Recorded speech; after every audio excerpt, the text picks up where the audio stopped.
So hello everyone, welcome back to your class. और भाई कैसे हो सब? तो अभी आप लोग क्लास 7 से क्लास 8 में आ चुके हैं और ये आपका ताज़ा क्लास है और ताज़ा मैथ्स का चैप्टर है। चैप्टर नंबर 1 क्लास 8 एनसीईआरटी का रेशनल नंबर। अभी हम लोग इसमें समझेंगे रेशनल नंबर होता क्या है और बहुत ही डिटेल से इसको समझेंगे और इसके बारे में जो भी आपका डाउट होगा इस वीडियो को देखने के बाद क्लियर हो जाएगा।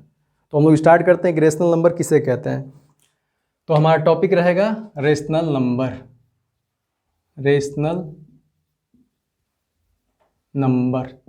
अब रेशनल नंबर को हम लोग रिप्रेजेंट करते हैं कैपिटल लेटर क्यू से। कैपिटल लेटर क्यू से हम लोग रेशनल नंबर को रिप्रेजेंट करते हैं। रेशनल नंबर होता क्या है? What is rational number? तो रेशनल नंबर आप जानते हो कि if any number which can be represented in P by Q form where P and Q are integers and Q is not equal to zero. मतलब कहने क्या है कि रेशनल नंबर क्या होता है हमारा?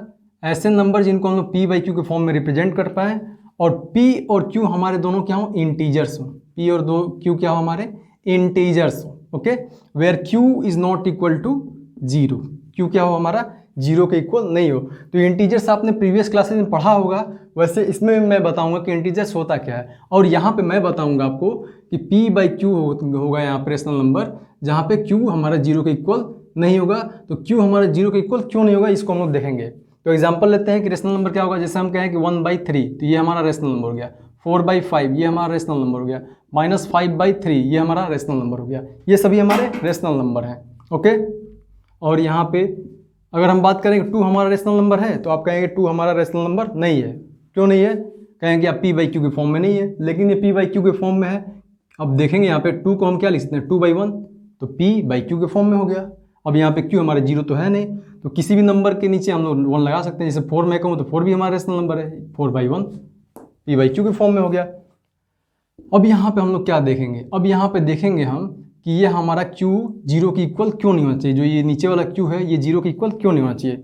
उससे पहले हम ये समझ लेते हैं कि 6/2 को अगर हम लिखते हैं तो क्या लिखेंगे इसको? 6/2 का मतलब कि 6 डिवाइडेड बाई 2, तो 6 को 2 से डिवाइड करेंगे तो 3 हमारा आएगा। अब 3 आने का मतलब कि आप जानते हैं कि इसको क्रॉस मल्टीप्लाई अगर हम करते हैं तो हम लोग क्या इसको लिख सकते हैं फर्दर में? 6 इज इक्वल टू 2 इंटू 3, तो 6 इज इक्वल टू 2 इंटू 3 हो जाएगा। अब यहाँ पे आप देखेंगे कि LHS जो है वो RHS के हमारे इक्वल है। LHS is equal to RHS। Okay, clear है? अब मैं बोल रहा हूँ यहाँ पे अगर मान लीजिए 5/0 में लिख रहा हूँ 5/0, तो 5/0 लिखूंगा तो 5 को मैं 0 से अगर डिवाइड करता हूँ तो ये कितने टाइम्स में जाएगा? कितने बार में डिवाइड होगा ये? तो आप कहेंगे 0 बार में, तो 0 बार में। आप कहेंगे 1 टाइम्स में, 2 टाइम्स में, 3 टाइम्स में, किस में डिवाइड होगा? कह लें 5 टाइम्स में डिवाइड होगा ये। तो देख लेते हैं यहाँ पे, अगर यहाँ पे ऐसे ही चेक करेंगे हम लोग क्रॉस मल्टीप्लाई करके, दोनों अगर सेटिस्फाई कर गया तो हो जाएगा, 0 रख लेंगे। नहीं सेटिस्फाई कर पाएगा तो नहीं रख पाएंगे। अगर यहाँ पे देखें हम कि 5 इज इक्वल टू अगर 0 लेते हैं तो 0 इंटू 0 क्या होगा? 0 ही होगा। LHS is not equal to RHS। अब यहाँ पे अगर 5 इज इक्वल टू 0 को मल्टीप्लाई करते हैं 1 से तो 0 इंटू 1 क्या होगा? 0 ही होगा। ये भी हमारा LHS 5 है हमारा और RHS क्या है? 0 है, तो ये भी हमारा नहीं सेटिस्फाई कर रहा है। अगर हम ले रहे हैं 5 इज इक्वल टू 0 इंटू 5 ले लें तो इसका मतलब क्या हो जाएगा? 0 इंटू 5 भी 0 होगा हमारा, तो ये भी LHS is not equal to RHS, तो ये भी हमारा सेटिस्फाई नहीं कर रहा है। हेंस हम लोग कभी भी किसी नंबर के नीचे 0 लेंगे तो हमारा सेटिस्फाई नहीं करेगा। मीन्स दैट कि ये हमारा क्या हो जाएगा? Not defined. क्या हो जाएगा? Not defined. ND हम लिख रहे हैं, इसका मतलब नॉट डिफाइंड। इसको हम लोग डिफाइन नहीं कर पाएंगे, इसीलिए हम लोग कभी भी डिनोमिनेटर में क्यू का मतलब क्या हो जाएगा? हमारा डिनोमिनेटर। क्यू क्या है? हमारा डिनोमिनेटर। और पी हमारा क्या है? न्यूमरेटर। एन जो लिख रहा हूँ ये न्यूमरेटर है और डी लिख रहा हूँ ये क्या है? डिनोमिनेटर। ओके, अब क्वेश्चन ये अराइज होता है कि क्यू हमारा 0 नहीं है, क्या हमारा 0 जो है वो रेशनल नंबर है? तो आप कहेंगे 0 रेशनल नंबर नहीं है, लेकिन 0 रेशनल नंबर है। ध्यान से देखिए यहाँ पे अगर हम इसके डिफिनेशन की बात कर रहे हैं तो ये कह रहे हैं Q is not equal to 0, ये थोड़ी कह रहे हैं P is not equal to 0।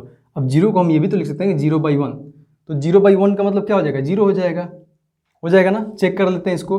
तो 0 इज इक्वल टू 1 इंटू 0, तो 0 में किसी नंबर का मल्टीप्लाई करेंगे तो क्या आएगा? 0 ही आएगा। तो 0 इज इक्वल टू 0 हो गया। इसका मतलब कि क्या होगा? ये हमारा सेटिस्फाई कर गया। अगर हम लिखते हैं कि 0/5, तो 0/5 करेंगे तो 0 को 5 से डिवाइड करेंगे तब भी 0 टाइम्स में जाएगा। चेक कर लेते हैं इसको भी। तो 0 इज इक्वल टू 5 इंटू 0, तो ये भी कितना हो गया? हमारा 0 हो गया। तो 0 इक्वल टू 0 ये भी हमारा सेटिस्फाई हो गया। इसका मतलब कि ये 0 जो है वो हमारा किसको रिप्रेजेंट कर रहा है? न्यूमरेटर को। मीन्स दैट कि ये हमको P को रिप्रेजेंट कर रहा है, तो P हमारा 0 हो सकता है। इसका मतलब कि 0 हमारा क्या होगा? 0 हमारा एक रेशनल नंबर होगा। Q का मतलब क्या हो जाएगा? Q मैं जहाँ पे लिख रहा हूँ इसका मतलब ये रेशनल नंबर है। ओके। अब एक और हम क्वेश्चन कर रहे हैं कि यहाँ बताइए कि आप √6 हमारा रेशनल नंबर है, √6 हमारा रेशनल नंबर है, तो √6 हमारा रेशनल नंबर नहीं होगा क्योंकि ये परफेक्ट स्क्वायर नहीं है। ओके, अगर मैं बात कर रहा हूँ कि √4 हमारा रेशनल नंबर है तो √4 हमारा रेशनल नंबर होगा क्योंकि ये परफेक्ट स्क्वायर है। इसकी वैल्यू क्या होगी, 2 होगी, लेकिन √6 की वैल्यू परफेक्ट स्क्वायर नहीं है, उसका कोई डिफाइंड वैल्यू नहीं आएगा, वो इर्रेशनल नंबर में आएगा हमारा। तो हमारा √4 हो गया, √25 हो गया, इसकी वैल्यू 5 होगी, तो ये सभी हमारे क्या हो जाएंगे, ये हमारे रेशनल नंबर हो गए। तो आई होप कि आपको रेशनल नंबर क्या होता है, जीरो क्यों रेशनल, क्यों जो हमारा होता है वो क्यों जीरो नहीं होता है, और जीरो हमारा क्यों रेशनल नंबर होता है, इसको सबको मैंने अच्छे से डिफाइन किया। फिर भी कोई डाउट होगा तो आप पूछ सकते हैं। अब मैं अब रेशनल नंबर का मैं क्लासिफिकेशन करूँगा। अब इसको मैं रब कर देता हूँ, क्लासीफाई करता हूँ इसको। अब यहाँ पे हम लोग क्लासीफाई करते हैं रेशनल नंबर को। तो रेशनल नंबर को हम लोग क्लासीफाई करेंगे तो यहाँ पे 2 पार्ट में क्लासीफाई कर सकते हैं इसको आराम से। एक हम कह सकते हैं इसको फ्रैक्शन या डेसिमल। तो फ्रैक्शन में हम कह लें कि फ्रैक्शन हमारा क्या हो जाएगा, जैसे 2/3 हो गया, -4/7 हो गया, 3/5 हो गया, ये सभी हमारे क्या हो जाएंगे, फ्रैक्शन के पार्ट हो जाएंगे, और ये हमारा क्या होगा, ये हमारा रेशनल नंबर होगा। डेसिमल की बात कर रहे हैं तो अगर 0.25 हो गया, 6.25 हो गया, 3.75 हो गया, ये सभी हमारे क्या हो जाएंगे, ये हमारे रेशनल नंबर हो जाएंगे। जैसे 0.33 हो गया, ये क्या हो जाएगा हमारा डॉट डॉट डॉट, ये हमारा क्या हो जाएगा, ये रेशनल नंबर हो जाएगा। अब दूसरी अगर बात कर रहे हैं तो दूसरा हम लोग ले जाएंगे, तो दूसरे को हम लोग क्लासीफाई करेंगे इंटीजर्स में, इसमें इंटीजर्स में, और इंटीजर को हम लोग डिनोट करते हैं कैपिटल लेटर जेड से। किससे, कैपिटल लेटर जेड से। तो इंटीजर आपने प्रीवियस क्लासेस में पढ़ा होगा, नहीं पढ़ा हो तो याद कर लीजिए यहाँ पे कि इंटीजर को हम लोग कैसे डिफाइन करते हैं। तो इंटीजर क्या होता है, integer is the set of natural number zero and negative of natural number. Integer क्या होता है, सेट होता है नेचुरल नंबर का, जीरो का, और नेगेटिव ऑफ नेचुरल नंबर का। या हम ये भी कह सकते हैं कि integer is the set of negative natural number and whole number. तो इसको हम 2 पार्ट में अगर यहाँ पे कर रहे हैं तो नेगेटिव नेचुरल नंबर लिखते हैं यहाँ पे, मतलब नेगेटिव n लिखे हैं, इसका मतलब क्या हो जाएगा कि ये नेगेटिव नेचुरल नंबर की बात कर रहे हैं, और ये क्या हो जाएगा हमारा होल नंबर।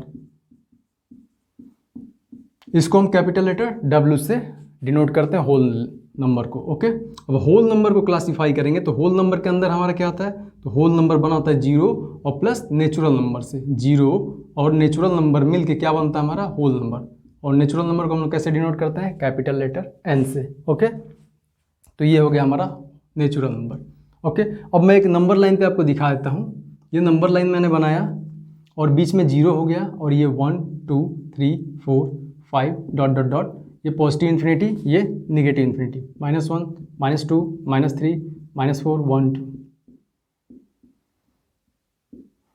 ये हो गया हमारा नंबर लाइन।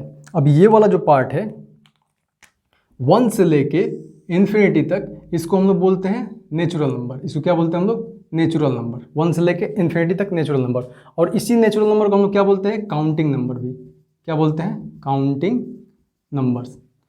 तो नेचुरल नंबर क्या होता है, all those counting numbers are called natural numbers. तो काउंटिंग नंबर की अगर बात हम लोग कर रहे हैं तो काउंटिंग नंबर क्या होता है, कहाँ से स्टार्ट होता है, तो 1 से स्टार्ट होता है। कभी भी आप क्लास में देखेंगे तो ऐसे काउंट करने को हम बोले, ये आप नहीं कहेंगे कि 0 1 2 3 4, ऐसे नहीं करेंगे। रोल नंबर भी कहाँ से स्टार्ट होता है, 1 से स्टार्ट होता है। तो जितने काउंटिंग नंबर्स होते हैं वो क्या होते हैं, हमारे नेचुरल नंबर होते हैं। ओके, इसको नेचुरल नंबर हम लोग कह दिए।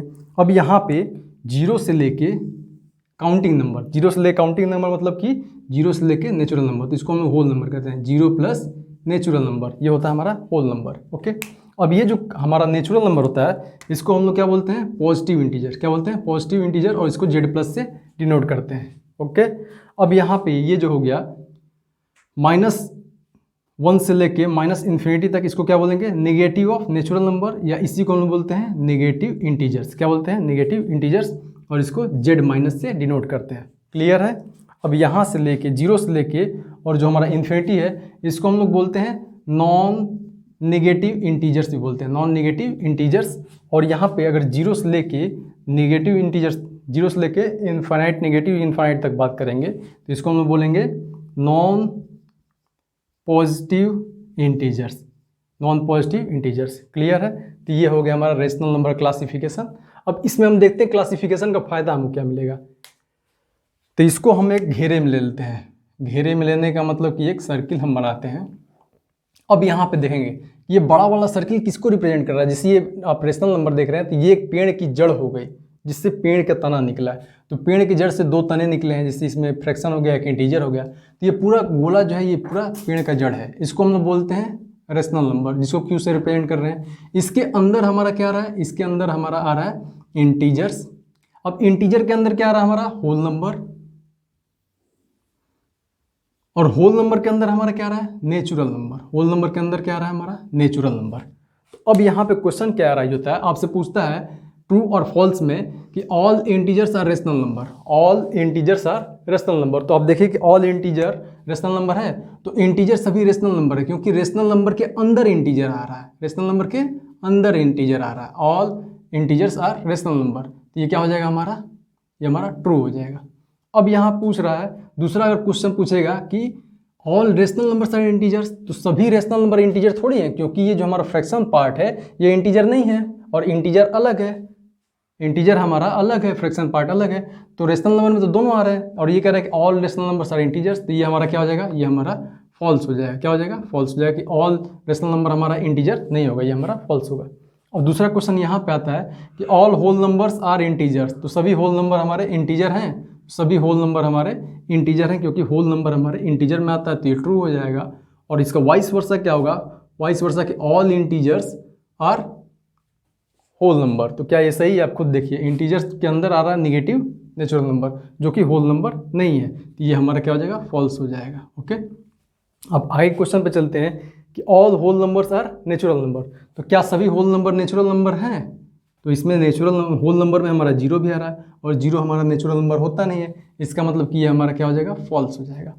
अब इसमें क्वेश्चन आ रहा है कि all natural numbers are whole number, तो सभी नेचुरल नंबर हमारे होल नंबर हैं, तो ये हमारा ट्रू हो जाएगा, क्योंकि नेचुरल नंबर हमारे होल नंबर में आता है। इससे आपके बहुत सारे क्वेश्चन तैयार हो गए, जो कि आपके क्वेश्चन पूछे जाते हैं एग्जाम में। ओके, आई होप कि आपको ये पूरा क्लियर हुआ होगा। अब इसके बाद हम लोग देखेंगे कि रेशनल नंबर की प्रॉपर्टीज़ क्या क्या होती है, उसको अच्छे से समझेंगे। ओके, उसके लिए आप यहाँ पे क्लिक कर सकते हैं। Thank you.